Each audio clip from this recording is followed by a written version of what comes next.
As new boaters, we obviously experience all the highs and lows. Hello. Oh.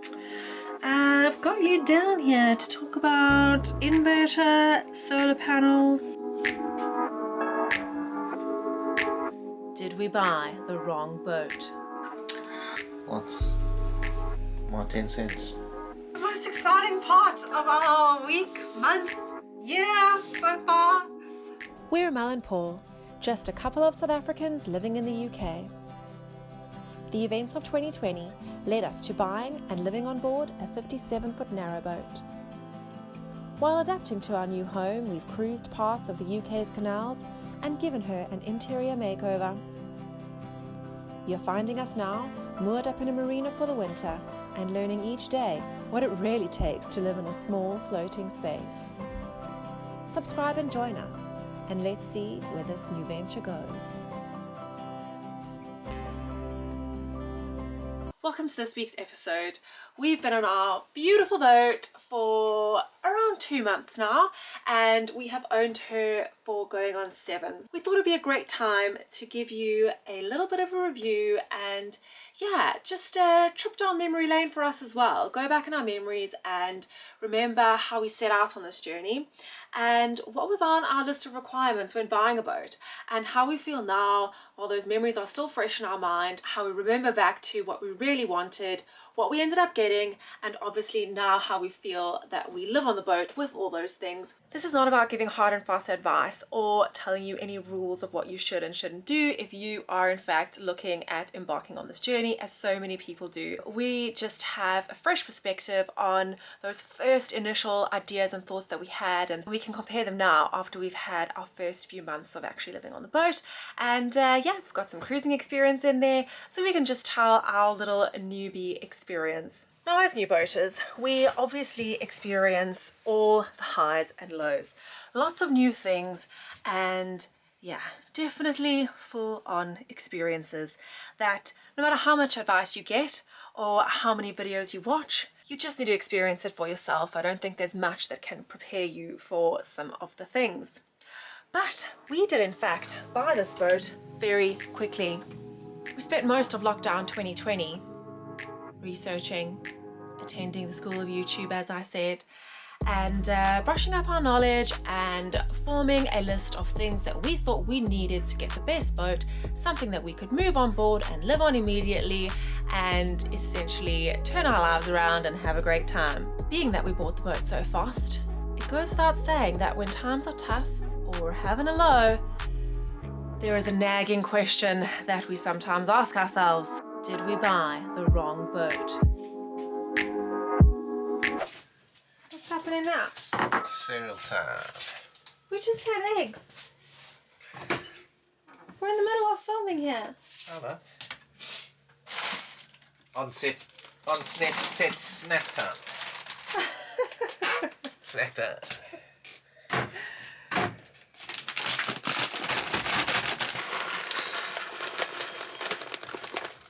Number one on the list was obviously the length of boat. We obviously wanted to maximize the canals that we can cruise on, and so 57 foot seemed like the number to do that.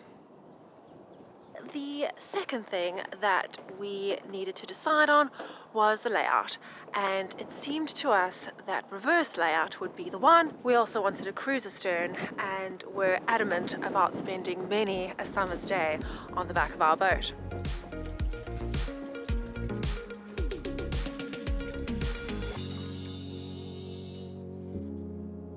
Here I am, guys, on the cruiser stern. So we got it. When we went looking for boats, those were high on our list, and so naturally we have ended up with the cruiser stern. Review on it so far. If your boat comes with a prime cover, check on it. So if you follow by now, you'll know that ours doesn't really fit properly. When looking at the boat, we saw that she had one. We saw that it had been left lying, folded back, and the side pieces folded on top of the boat in the weather, a little bit mossy. But figured that all it would take was a bit of a clean, some soap, some water, and some elbow grease, and we would have a perfect pram cover.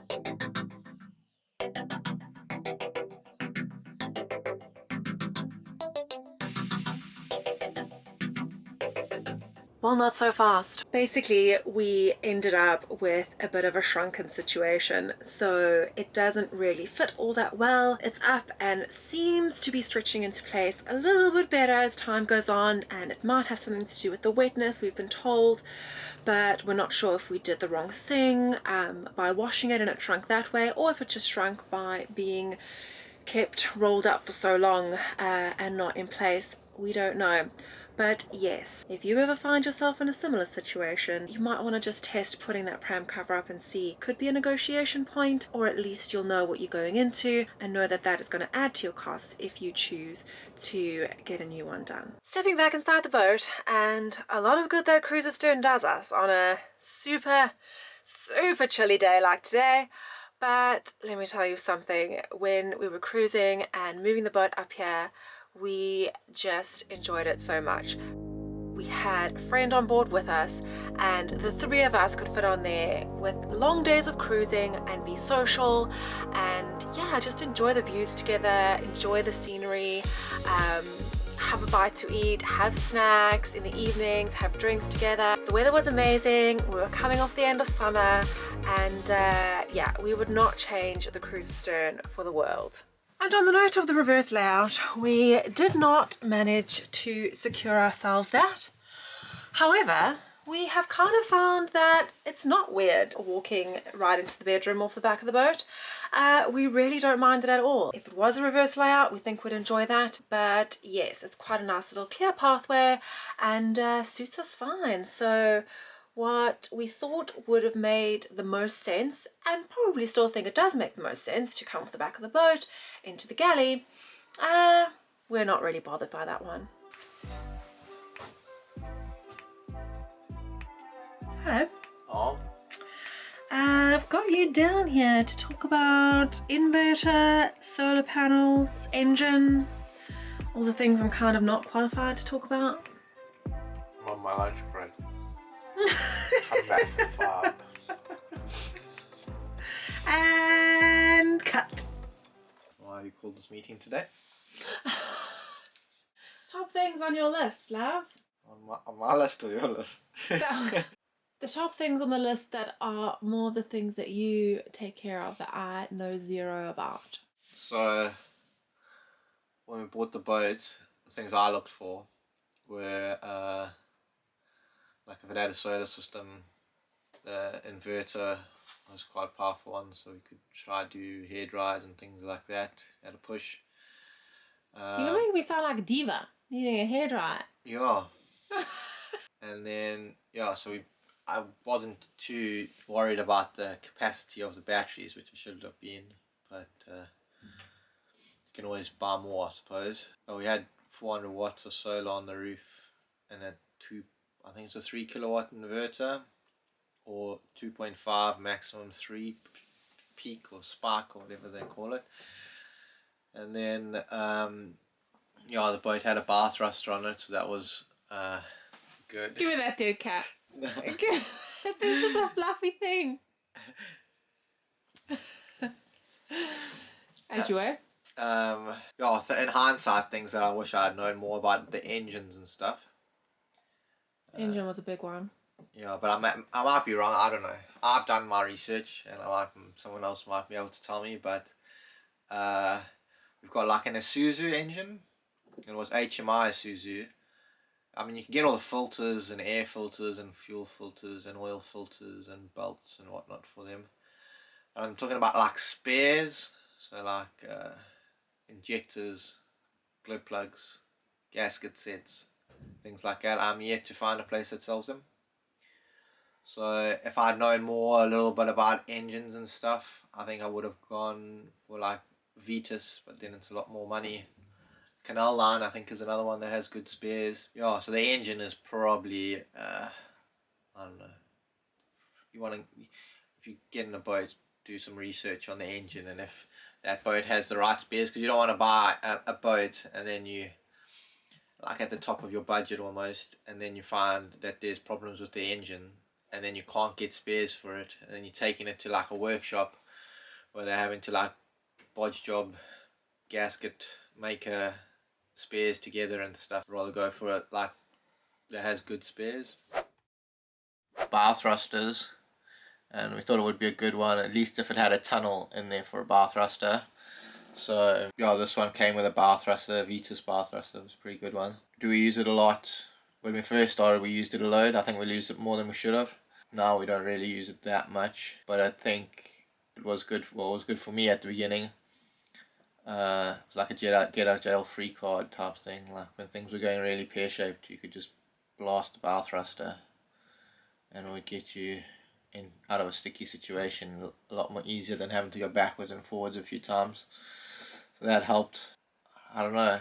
I'm no expert in boating. I've only had a boat for not even really that long. Bow thruster, if it's a need, I don't know. I'm on the fence. Nice to have. Nice to have.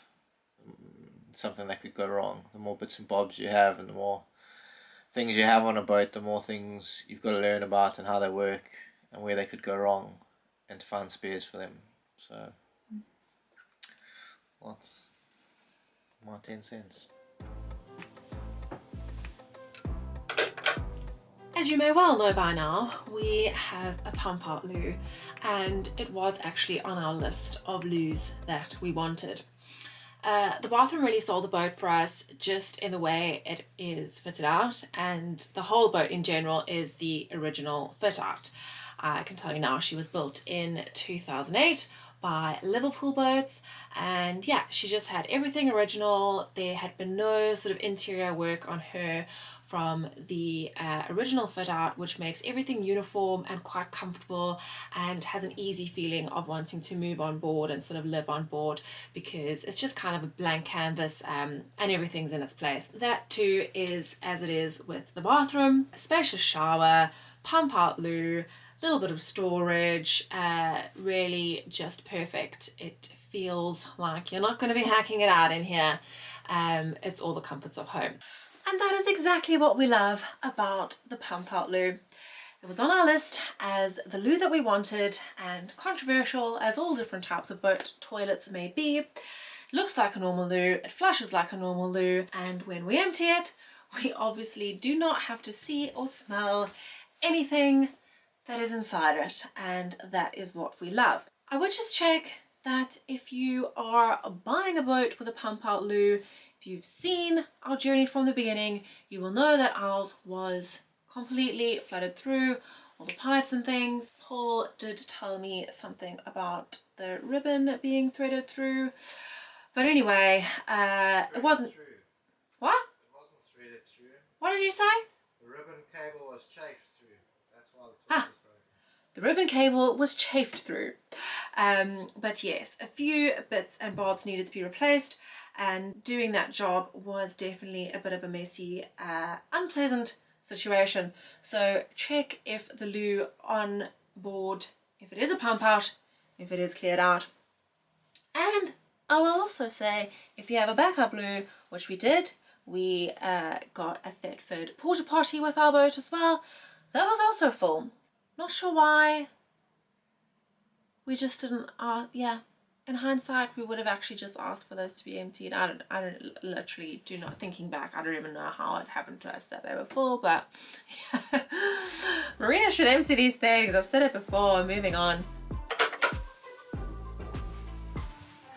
Back inside the bedroom, and let's talk a little bit about this here bed. So, a funny story, in fact. The first boat we actually set foot on was also a traditional layout, and as we walked into the bedroom, the bed was a pull-out bed, so similar size to this, except it had the extension on the end, and you would sleep the opposite way to what we sleep now. So we don't sleep along the boat, we sleep across the boat. And I remember Paul's words clearly being, we're not doing that every day. We're not putting out a bed we're having to make every day, like not doing it. This is a big no. And that was that. First few nights sleeping on the boat, we would spend weekends over the summer just sort of fixing her up and getting her ready to cruise and stuff. And yeah, it wasn't so bad initially. Fast forward to painting and sanding the boat on the inside, and then wanting to relax at the end of the day, realizing the mattress wasn't great, and that we definitely missed our space. And now, after 2 full months of sleeping on the boat day in day out, we can definitely say that we are keen on getting the bed extended. It's a comfortable sleep, but it is tight. There's just no denying it. And we're not really sort of big people or anything like that, and we like each other, so it's not a problem with being too close. It's just nice to have that free space, and that's just the easiest way to put it. So, a funny story, in fact, when we were cruising up here, just before we arrived at the marina, we had about half a day where we were sort of going through locks with another couple who'd had their boat for many years, and they used theirs as a leisure boat, and it was basically like the twin of our boat, so obviously made by Liverpool Boats, and they actually invited us on board, and we took a quick walk through, and they showed us how they themselves extended their bed. So they in fact had a reverse layout, but nevertheless the boat on the inside looked pretty much identical. So if you can see this radiator over here, what they had done in extending their bed is they installed a half size one, and then just obviously put in a little board that they sort of slide in and out or clip on and off. I can't exactly remember. But yeah, it looked so efficient and so perfect and exactly what we need, and it was lovely to see on a boat that is essentially the same as ours. And so in the future we are definitely going to be tackling the project of extending the bed ourselves. So let's talk about some bedroom storage. This area initially was a bit of a selling point for me. I really remember seeing it and thinking, this is totally the boat for me. I think that's just because I'm a girl and I like to get dressed and have all my things. Turns out it's totally unnecessary, wasted space. And I can say that now confidently because even in the short amount of time that we've lived on this boat, this space is totally wasted, and you just realize how precious space is.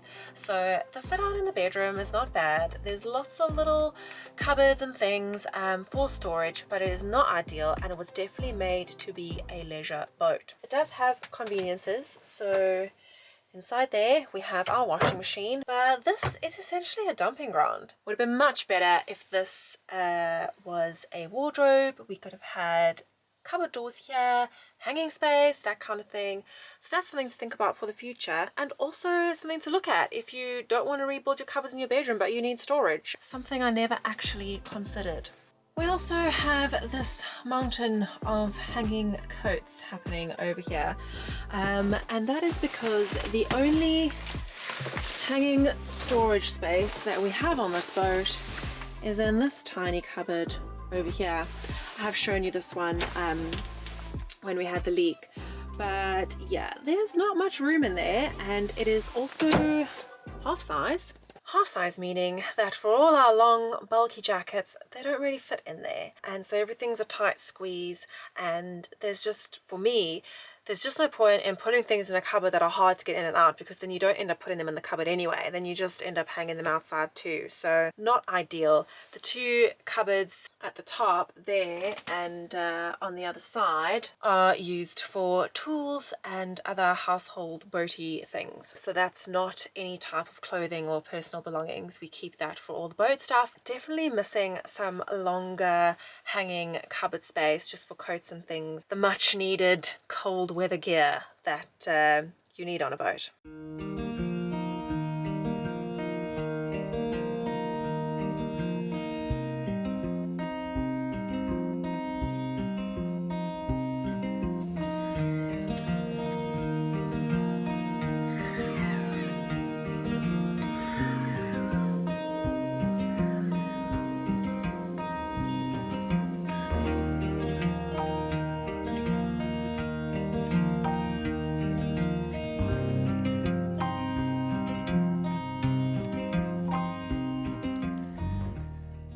Woken up, it's around 7:30, just become light, just sitting by the fire and nursing it a bit.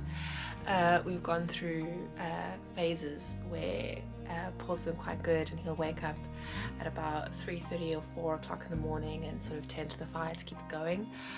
But lately, like this past week, has been so cold and the water's frozen over and it's just like the cold seeps in from the bottom of the boat, and yeah, we've just been sleeping later and later. So yeah, it takes a minute in the morning to just get this thing up and going again, and we are definitely pressing on that all-important Webasto heater to get our radiators going. I'm not sure if any actual like second-hand pre-owned boats come with it, or like older boats, but we have watched on YouTube some other boat tours of new boats that are being sold with underfloor heating, and that is definitely, while it wasn't even like on our radar or whatever when we were looking at boats, it's going on our list of boat goals for the future. I'm not sure we'd ever really rip up the floor and do it in this boat, but if we ever move on and take on another challenge, underfloor heating would be where it's at, I think.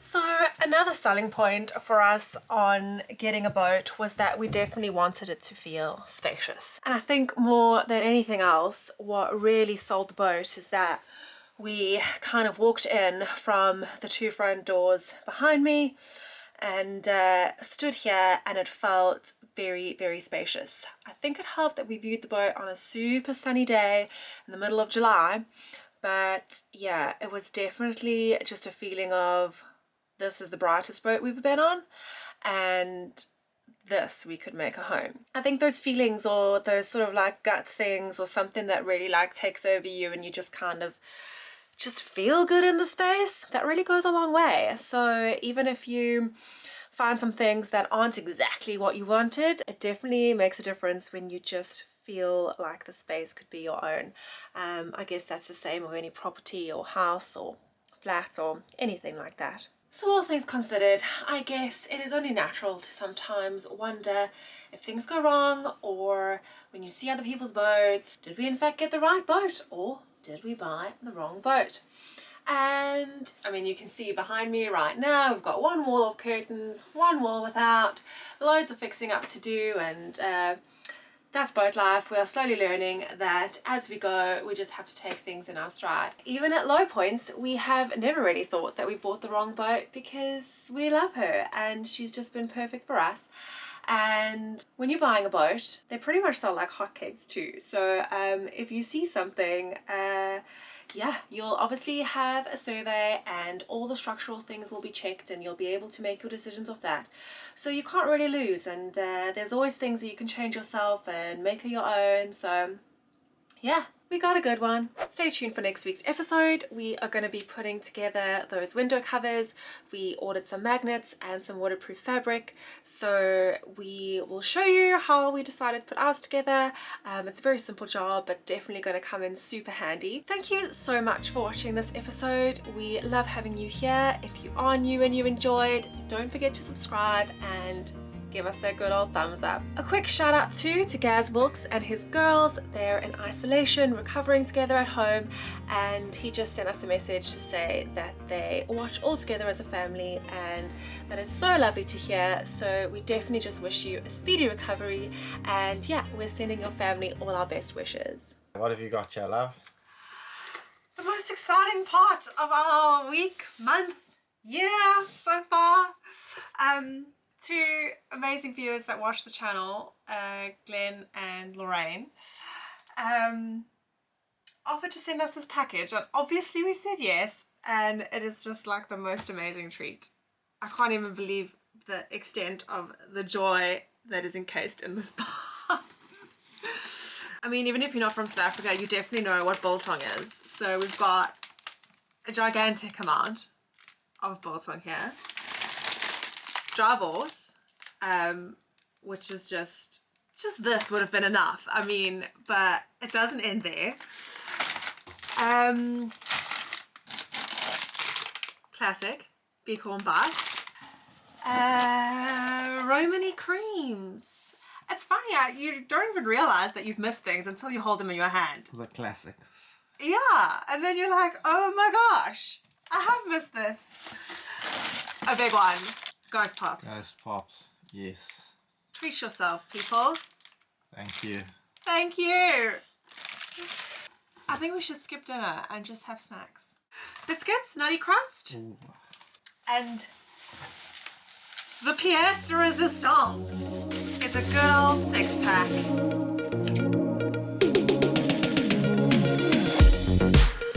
Of Spa cream soda. Glenn and Lorraine, we've never met you, but you have just become like our new best friends. This feels so strange to receive something from strangers, but it is so lovely and has just done so much to cheer us up. We're gonna like ride off this high for a very long time. Thank you. Thank you very much, Glenn and Lorraine. Sorry. Thank you very much, Glenn and Lorraine. One more time. Thank you very much, Glenn and Lorraine. Thank you very much, Glenn and Lorraine. Thank you very much, Glenn and Lorraine, for everything. We're really gonna enjoy it.